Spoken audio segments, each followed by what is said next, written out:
ministro Supremo Alexandre de Moraes, nosso Mussolini da Moca, alvo principal dos discursos mais ferozes do ato, vingou-se na tarde desta segunda-feira ao negar o pedido de prisão domiciliar a Jair Bolsonaro.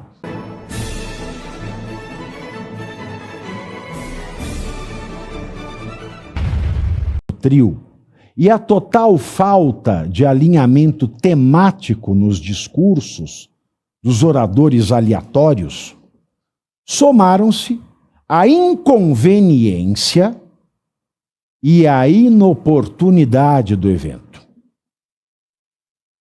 Se antes de acontecer o ato convocado era patentemente desnecessário, tornou-se esse ato, no dia seguinte, ou seja, hoje, fatidicamente prejudicial para a direita.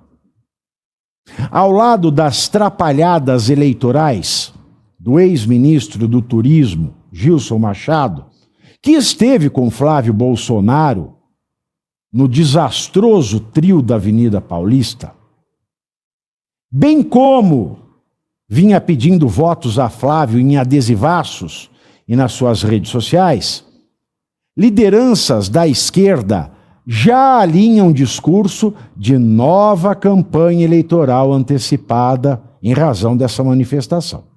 Mas esse não foi o pior resultado da manifestação aloprada de ontem. O ministro Supremo Alexandre de Moraes, nosso Mussolini da Moca, alvo principal dos discursos mais ferozes do ato, vingou-se na tarde desta segunda-feira ao negar o pedido de prisão domiciliar a Jair Bolsonaro. Na sua decisão, Moraes chegou a citar aspas, grande quantidade de visitas de deputados, senadores, governadores e figuras públicas que Bolsonaro recebe como um comprovante da intensa atividade política do ex-presidente, ainda que preso. Na visão do Mussolini da Moca, tal rotina corrobora, quer dizer, confirma atestados de boa condição de saúde física e mental do ex-presidente. Além de destacar a total adequação da papudinha à necessidade do ex-presidente. Moraes argumentou que não estavam preenchidos os requisitos excepcionais para a concessão da prisão domiciliar humanitária a Bolsonaro, em razão dos reiterados descumprimentos de medidas cautelares, sendo que falar ao público era uma delas. A manifestação, agendada às vésperas da decisão sobre o pedido de prisão domiciliar de Jair Bolsonaro, manifestação que inevitavelmente despertaria a ira do vaidoso Mussolini da Moca, isso é, daquele que decide o destino de Jair Bolsonaro, provou-se a maior das tragédias anunciadas. Essa é minha visão, Caivão, eu posso estar enganado. A gente aqui está ao vivo e precisa ser muito célere no pensamento. Eu não diria que você está equivocado, jamais. A leitura está correta, evidentemente, Pavinato. A decisão de hoje foi resultado evidente do que ele ouviu ontem. Ponto. Nisso você matou.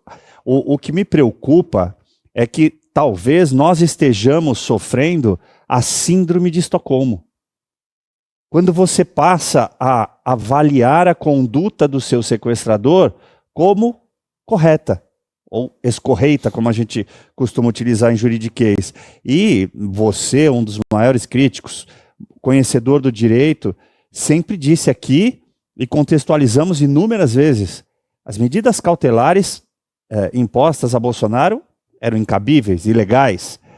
A própria prisão, da maneira como aconteceu, é ilegal? Primeiro, porque não teve trânsito em julgado. Segundo, porque o processo ao qual foi submetido Jair Bolsonaro é eivado em uma quantidade absurda de nulidades e também de ilegalidades. Decisões que ele reiteradamente submete a si mesmo como precedente. Então, dessa forma, eu separaria, Pavi, a razão quando você diz, olha, provocaram. Entendo que ali muitos discursos chegaram a passar um pouco do ponto do razoável, até mesmo para a população que estava lá ouvindo, que tem ido às manifestações recorrentemente, e como você muito bem disse no texto, esperando que algo aconteça, e infelizmente não acontece, mas eu entendo que seja necessário a gente separar isso, precisa deixar muito claro. O Alexandre de Moraes tem um sequestrado, né? Ele tem ali um torturado de estimação, que ele, como se tivesse um torniquete na perna de Bolsonaro, ele continua apertando esse torniquete, talvez na intenção de um dia esgotar o sangue em pelo menos um dos membros. Quanto a essa atividade política, ele tem razão, o Alexandre de Moraes, mas não razão para alegar outros tipos de cautelares, outros tipos de tortura que ele tente implementar. Ele tem razão no procedimento. Estão se utilizando, é a única forma que Bolsonaro tem de conversar com o lado exterior da Papudinha é se pronunciando com as visitas, Pavinato. E isso qualquer preso acaba fazendo. Fala com familiares, fala com os advogados. Nós, como advogados, temos essa prerrogativa e faríamos se fosse o caso. Agora, a gente levar em consideração isso como se fosse algo minimamente razoável, me parece, neste momento, um pouco demais para agraciar Alexandre de Moraes depois de tudo que ele fez contra o brasileiro. De novo, você tem razão quando você fala do Gilson Machado. Olha, não tem como passar pano. Me desculpa. Eu recebi ligação, eu recebi comunicado, eu recebi briefing no WhatsApp, mas eu jamais seria, e mesmo que fosse, pediria permissão para o Pavinato se fosse necessário dizer alguma coisa. Só para deixar muito claro para vocês, aqui se pratica jornalismo. Eu disse com todas as letras e vou repetir aqui. Acreditar que a gente vive num país da Alice, ou seja, um país das maravilhas, é ingenuidade. E o Gilson Machado não tem mais idade para ser ingênuo. Não paira legalidade, não paira justiça no TSE. Ele vai e entrega de bandeja a proposta minimamente de uma multa. Então isso não tem como passar pano. Eu me recordo, porque eu gostei muito... E você sabe uma coisa que ficou sem resposta. Porque eu perguntei tanto a ele quanto ao Flávio. Escuta, qual é a atitude que vai ser tomada com essa alopragem do Gilson Machado? Eu não tive resposta. Então eu trago aqui, ainda ponho as minhas dúvidas. Será que o Flávio, crescendo do jeito que está levando a sério, que ele está se tornando o substituto do pai? Será que caiu a ficha nele? Excelente. Porque o que o Gilson fez é uma criancice. Sim, sim. E hoje ele tem reais chances de se tornar presidente da República. Enquanto nem ele nem o Gilson, de tudo que nós conversamos, falamos a primeira coisa que eu perguntei para o Flávio ontem foi: como é que está seu pai? Como é que está seu pai? Eu falei: você sabe como é? Você conhece meu pai. Quando ele está com alguém, ele fala normal, tira sarro, mas ele está muito mal quando ele está sozinho.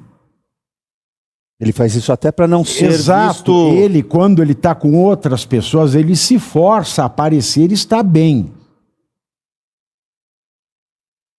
Então isso já é uma coisa que a realidade do médico Moraes não condiz, né, com o real estado das coisas. Agora, ninguém me responde. Quando eu toquei no assunto do Gilson Machado, eu só ouvi a única resposta foi... E que você cantou a bola aqui. O mínimo que eles já deveriam estar fazendo é recolher o material, né? correr atrás daquilo, fazer uma nota, de repente, o próprio Flávio Bolsonaro, para dizer, olha, não pedi a ninguém, isso foi feito por iniciativa de terceiros, para tentar lá na frente, pelo menos se proteger. Para finalizar só aqui, Pavinato, eu não vou me estender demais, não.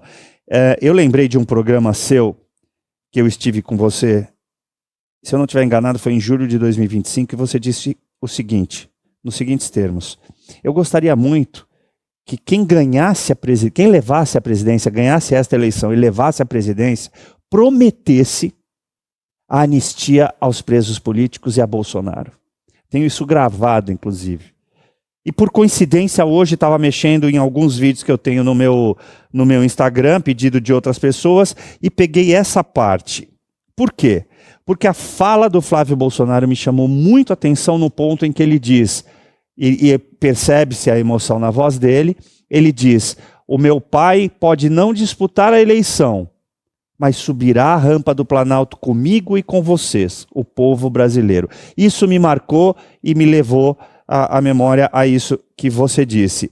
E quando a gente entende quão importante é isso e quão a sério ele está levando esta missão, me parece realmente que você tem razão, que essa parte do quanto mais cresce, maior o alvo nas costas, não esteja sendo levado a sério por ele e pela equipe. Exato. Ó, Bolsonaro, João, ele é preso político. Fato. Mesmo se ele tivesse engendrado um golpe, tentado dar um golpe a... E você aí já está preparado para ter todos os argumentos para dizer que Marx não foi um cara legal, para dizer que o comunismo não é um lugar para diversidade, para desmontar essa grande fake news histórica da esquerda, que é repetida por nossos professores de história, de geografia, de sociologia, que é repetida nas universidades, que é repetida nos livros. Está preparado para dizer por que Marx não era um cara legal e por que todo marxista raiz também não é, e por que o comunismo é terrível? Você já leu Nos Anais de Marx? Pois é, aqui nesse livro você vai encontrar tudo o que você precisa saber para responder aquele sabichão que diz que Marx é um cara legal, pois não é. Leia agora Nos Anais de Marx, a trolha do comunismo transviado para encaçapar idiotes. À venda em todas as livrarias do Brasil, pelo site ou nas lojas físicas. Não deixe de ler.